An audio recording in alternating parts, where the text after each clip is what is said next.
Welcome to episode 33 of the YYC Real Estate Show. My name is Sebastian, like always, and this is Shiraz. We're here at a new build here in Cochrane by Cardell Homes, and it's one of my listings. And it's a beautiful new home. It's 2,200 square feet main and up, about 3,000 square feet of total living space with 6 bedrooms and 4 bathrooms with a legal suite in the basement, and the lot size is 8,600 square feet. We talked about it quite a bit before, but it's nice to finally shoot a podcast here. Yeah, it's a really well-built home. Of course, Cardell Homes, everyone knows Cardell Homes, but this is sitting on a really big lot, like corner lot, alley makes it a corner lot, and having a triple garage and a legal suited basement, that's a huge plus. A 2-bedroom legal suite in the basement. Yeah. So I'm glad to say that it's finally conditionally sold, which is great. Congratulations. Thank you. But yeah, I mean, it's still a journey, even though it's conditionally sold. As Shiraz always says, you don't count your chickens before they hatch. Yeah. But you don't count your eggs? No, you don't count your chickens. You don't count your chickens before the eggs hatch. Oh, okay. Sorry, I just missed the piece there. Because with a conditional sale, you never know what's going to happen, and we're going to talk about quite a few things about that today. Mm-hmm. And yeah, how's the market doing, Chris? The market, I'm excited to share Krebs' recent release, and we can talk about everything Krebs has released. There's a 29-page report that went out for all of October's statistics. So there's a link, just Krebs.com actually. And we'll just talk about what we do every week first, really quick. How many active listings there are today in Calgary, and there's 2,641. Again, that still means we're in a low inventory situation. So we're not in a balanced market. So it's still good out there. If you price your home right, you should have no problem selling in this home. And what we're seeing a lot of is sale of buyer's home condition, and people get worried about that. But we're still in a good situation and market where if you price accurately, you can go ahead and navigate the market that way. So we'll touch on that later, on how it can be a tough situation, but you must prepare. Always prepare yourself. And if you take the necessary steps, it can always become a smooth transition. With a real estate agent's help to facilitate you having to sell your home, buy the next one, move only once. And we'll talk about the implications if possession dates don't match up and what options clients have and the general public has at their disposal to kind of have a bridge loan, right, to offset that. So how many sales were there in the last week? Let me guess. Just because we hit November, I think... Because it's fall, winter's a little slower, right? Nevertheless, I'm still going to guess 590. 504, 100 off almost, yeah. Wow. Highest was 2,050,000, second highest 2 million. So, obviously Calgary has swings from 150,000 all the way to $10 million. And the lowest sales were 150,000 and 164,000. I really like this 150,000 sale because it's a 766 square foot apartment. That's a big apartment for $150,000. Normally you see like a little 400 square foot bachelor studio, right? Yeah. So this is good. Well, how old is the building? Building's actually, I know this building well. It's on the corner of Edmonton Trail and McKnight. It's 333 Gary Crescent. The entire complex got a renovation done not too long ago, about 4 years ago. 3-4 years ago, so it actually looks everything new on the exterior. Yeah. And then interior is unit by unit, whether they renovated the interior or not, unit by unit. So this one has full renovations. I'm looking at it.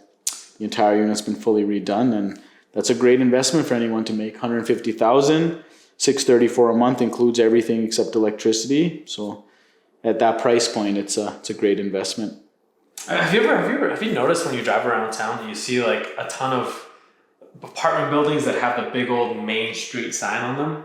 What do you know Main Street? Yeah, so Main Street is a very big property management company. Oh. So when Main Street has their big sign outside of a building, that means they're in charge of that entire building. Oh, you know what? That building is not for sale, basically. That building can be owned privately, but Main Street has the license, and they don't own it, but they're licensed to manage the entire facility. So it's only available for rent. You're not gonna find something for sale.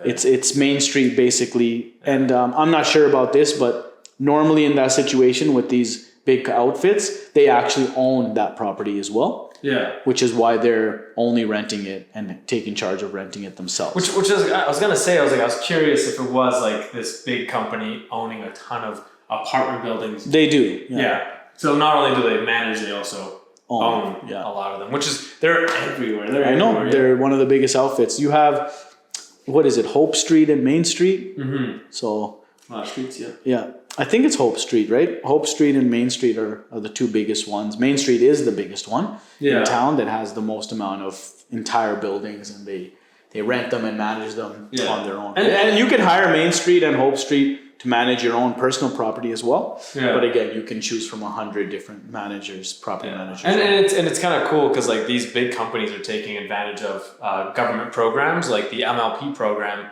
which they can get a 40 or 50-year loan on their apartment, interest-free for the whole loan. Wow. Yeah, they just have to qualify for the low-income housing. Not low-income, they have to qualify for the certain amount of cost per unit. But they're taking advantage of that. They're trying to make, I guess that's Canada's attempt at making housing more affordable. I believe they just put $20 billion back into that program to incentivize people to, well, price their properties correctly so they can get that loan that they can make really good money off of. Yeah, that's a great advantage for people to keep in mind of out there.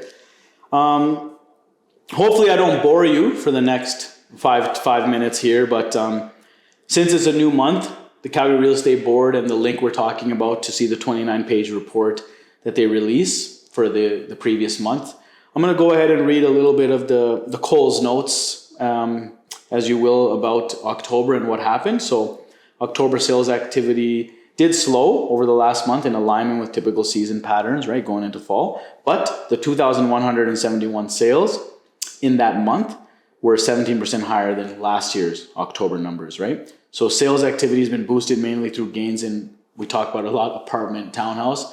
Why? Because as prices have gone up, condo and townhouses are the ones that people can now afford. Yeah. You know, so those... And interest rates, right? And interest rates have something to do with that. But new listings improved in October compared to last year's October. You know, new listings were 2,684, reflecting the highest October levels since 2015. And despite some recent improvements in new listings, supply levels remain challenging. As we said, a little over 2,600 current listings. Mm-hmm. And the benchmark price right now in Calgary for a detached home is $571,600. Yeah, and when they say benchmark, that just means average price of home. This is the average. So this is the unadjusted benchmark price of a home in town. Again, it is an average, but that's the benchmark price that they go on. So detached, both sales and new listings improved.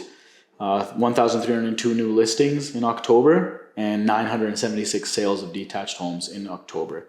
Now, inventory levels have declined for all homes priced below $700,000, leaving conditions exceptionally tight for lower priced homes. The only area where conditions are not as tight as last year is for homes priced million and above, where the months of supply has risen to 4.3 months. So what that means when people see that or hear that, months of supply, that means if everything kind of stopped, and how long would it take to sell and deplete the inventory that we have right now? So it would take 4.3 months on average to sell off everything that's there. Yeah. So that's what that means. So I'll stop boring everyone out there. These are all statistics and numbers. You know, we love talking about them, letting everyone know what's going on. But Calgary is still an amazing place for out of province clients and people to come and move to. You know, again, a new client came to me, a husband and wife, and they're from Ontario looking to buy here, and they were shocked to find out we don't have all these extra land transfer taxes, extra fees, and the price points are so much better over there in Ontario. So you're still seeing migration, which is keeping Calgary's market in comparison to the rest of the country still a very, very hot market to be in and trade in. So it's good news for us. And for investors out there, it's, you know, don't let the interest rates scare you.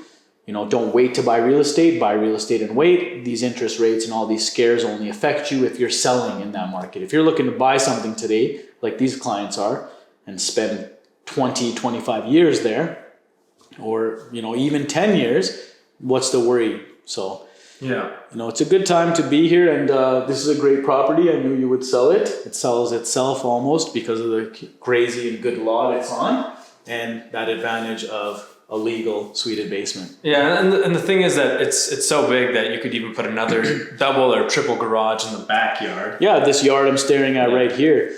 Get this on, and you could put another house out there. Right? Carriage suite, maybe. Yeah. Carriage suite is when you got the garage and then a suite on top. That's a great idea because you actually have room to do an entire triple garage. Yeah. With a carriage suite, 2-bedroom carriage suite above it. And the driveway is fantastically long. It's 54 feet long at the longest part of the driveway. So you got a big RV or anything, you can park it there. But I mean, or even, having a legal suited basement, if you're going to do an Airbnb or you're going to have tenants down there, they don't have a worry for parking and worrying about finding street parking when the driveway on this property offers a lot of space. Yeah, but about buying and selling, I wonder, could you talk about the importance of knowing your options and also being honest with your realtor when it comes to, your finances and what you're to be completely honest, that is our job.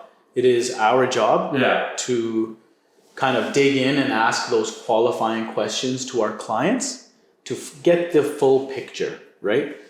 Anyone can tell you, oh yeah, my house is paid off, and oh yeah, financing is not an issue for me. But it's up to me and you as real estate agents, if we're in those situations, to do our homework and due diligence and find out if that's actually true. Some issues I've dealt with and continue to deal with, and most recently I'll talk about an example. So when you have a sale, which you need the proceeds of that sale to fund the purchase of your next move, the possession dates must match up or be very, very close in order for you to keep the cost low, because essentially somebody has to pay for you to buy that property. And if the proceeds are coming from the sale, who's going to pay for you to take that property ahead of time, move into it, and then pay that off by selling your home, right? So this is what's called a bridge loan. Yeah. And normally it's very easily handled through a lender, which is a general bank, conventional bank. And it usually comes to a small amount per day. Yeah. But, some people are in a situation, if they're self-employed, whatever the situation may be, if a bank, for whatever reason, regardless that you have your home paid off of, doesn't want to help you or asks you to do a full mortgage application, then you have to go through alternative lending solutions, which there's many out there. We call them B and C lenders, private lenders. There's always a fee, non-refundable fee, to take advantage of their services. So there's that additional cost. Plus they'll have a monthly charge to you, which is going to be substantially higher than a conventional mortgage. But again, it's because someone's in a situation where I really love this home, I want to buy this home, but the possession date of this home is 60 days away from the sale of my home. So I have 60 days to cover here. And you just run your numbers, and sometimes if you can justify that additional charge and fee, there's always a solution to every problem. There's always a way you can make it happen. But the worst case scenario is it's just going to cost you a little bit more. So either you just tell yourself, I paid X amount more for that home, but I really love it, so I'm okay to do that. So these are the situations. So if you have a property that's fully paid off, no mortgage on your property, make sure you do your homework for yourself and talk to your bank or any lender, and make sure you can have and take advantage of that equity you have in your home to make sure you can do a bridge loan and comfortably move once and buy your next home, and the money coming from the sale of your current home will pay for that. And just make sure that in the interim, you are prepared and have that covered, and keep that as low as possible, right? Because if it is close enough, the lawyers could put up a paperwork that says it's called tenancy at will, where the seller agrees to give the buyer tenancy at will to the buyer, so they could just move in a few days early. And that's if you have it a few days off. That usually can be handled, but when it is a month or two off from when you receive the money, from when you can actually pay for your home, that's when it gets a bit complicated. And depending on your situation, whether you have a mortgage or not, it really affects how you need to approach those kind of deals, right? Because you would think that cash would make things easier, but not necessarily. Well, see, the general public will believe that, right? And I'm saying it out loud. Everyone that hears that, thinks they're in a great position, which you are. You are in a great position if you have your home paid off and not having a mortgage on your house. Yeah, financing is not an issue for me. I don't have a mortgage on my house. Where could there be an issue? I'm selling my house, taking all that cash and buying my next house. I don't need a bank. I don't need a mortgage. But you do need one of these banks, these mortgage companies, these lenders, to help you facilitate what we call a bridge loan, because someone has to pay the seller of the home you want to buy if the possession dates don't match up, right? Yeah. So I've been through it time and time again, and when you're dealing with a conventional lender, a regular bank, it's minimal. It's the most cost-effective way versus putting your stuff in storage and getting a short-term rental or an Airbnb. That can get costly, right? Yeah, we always try to organize it in a way where you move once. Right. But sometimes it's not always possible, depending on the home that you're buying, right? You might fall in love with a home and they just can't, you just can't close on it quick enough, right? And you have to deal with that situation as they come. And that's why, that's our job, right? To give you all the options, and not only give you options, but there's selling real estate and buying real estate. There's a lot of unique scenarios that come up. Mm-hmm. And the nice thing about us is that we are so connected with the industry, from lawyers to mortgage brokers and in between, that we know who to ask these questions to and how to get the right answer, right? So you don't have to deal with that work. Who do you trust? We have people that we worked with in the past and who, for us, are reliable, right? Right. Essentially, we're here to guide you through those scenarios and situations. But just as a reminder to everyone out there, no matter what situation you're in personally, make sure you take the extra step. Ask your licensed professional, ask your real estate agent, ask your mortgage broker, ask the bank, ask whoever you can, ask your lawyer, just to prepare yourself for the steps you're going to take. Never assume, do not assume because you understand you're in a great financial situation, but how will the lenders handle this? How will the banks handle this, right? Just being in a good financial situation personally doesn't mean everyone that's involved, all the entities that are involved will be quick to just help you out. Okay, your house is paid off, whatever you want, Mr. and Mrs. Seller, right? It's always up to them. You do need help in these situations, and it can get costly if you're not prepared ahead of time. Yeah, because like you would think, oh yeah, I have a house cash, it would be easy. But for example, if you're retired and you don't have the income to get a mortgage, then it becomes tough to take those options for them to pay for your next house and whatnot. But it's very situation dependent. I mean, we can't go into detail for every single scenario. No, of course not, right? So, generally you want to get a firm sale on your home, have a possession date in mind for that and have it in writing, concrete. It's a firm sale. This is the possession, and have that out as much as you can to give you the peace of mind to comfortably shop, and so you're not forced to get into a property you may not love. Make sure you have enough time to shop for your next home, and then you can negotiate and make sure those possession dates align as close to as possible. Yeah. Right? So to prepare for these situations. So really it's all about preparation, asking the right questions to professionals like ourselves, like I said, mortgage brokers, lawyers. So, just a cautionary tale for everybody out there. Just make sure you're covered, ask the questions, and count all your chickens before your eggs hatch, right? Oh, yes. Very confusing when you put it. I've never heard it like that. So I got a little confused, but yeah. No, yeah, he's right. Well, what I meant to say by that was I was actually wrong. What I meant to say is don't count your chickens before your eggs hatch. Right? Yeah. And preparation is great. Asking questions is great. And feeling confident in the person that you're working with is also great. If you have doubts about something, never be afraid to ask. And if the person you're asking these questions to doesn't want to answer them, you might need someone else to help you out with those deals. Like it's there's thousands available to you, right? If you are not happy with your lawyer, you're not happy with your mortgage broker, you're not happy with your home inspector, you're not happy with your real estate agent. All these separate individuals and individual categories within a real estate transaction have not hundreds, there's thousands of options for you, right? Yeah, and every single one of them is happy to help. Of course. So it's business, right? It's for us, it's business, and we want to give as good a service as possible. And if you're not feeling comfortable, let them know. Let them know. And if they don't want to make you feel comfortable, and I personally like it to be a win-win where the buyer feels like they're being taken care of and the seller feels like they're being taken care of. And at the end of the day, it's all about getting that deal closed and making sure both parties are happy with the price and how the deal's going, possession, if there's any delays, right?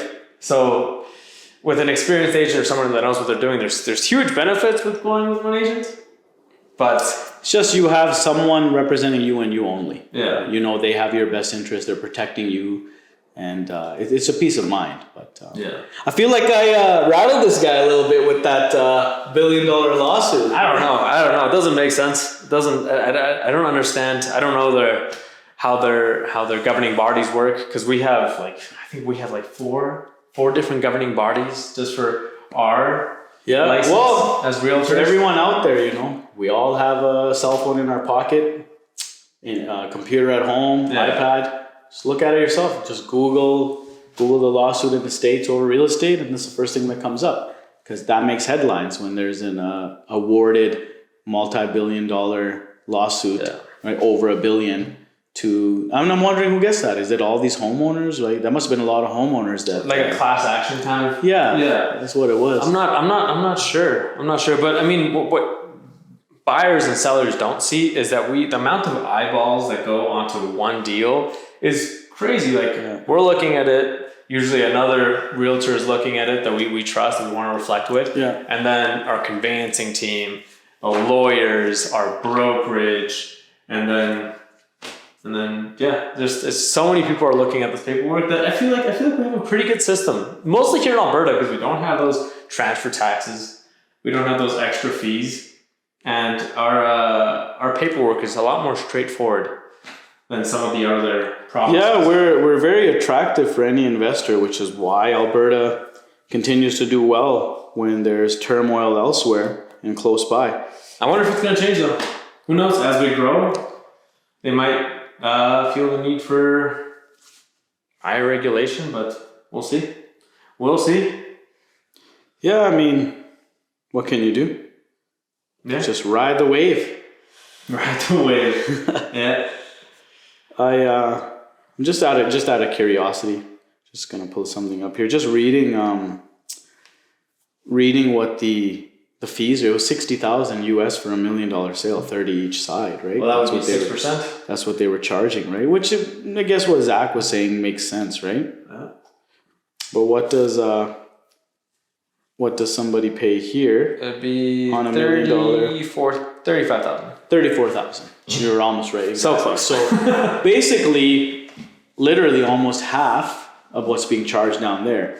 So you can get why someone would look at their final statement of selling their home and see $60,000 in real estate fees versus someone selling that same dollar amount property here is seeing almost half of that, $34,000 in fees, right? Yeah. So perhaps that has a lot to do with what happened, and maybe perhaps this will push them to change their model to kind of mimic the model we have, which is, you know, much more attractive for someone to utilize using a real estate agent. Yeah. You know, so that has something to do with it. I just wanted to check, like $60,000 on $1 million sale. Is their model?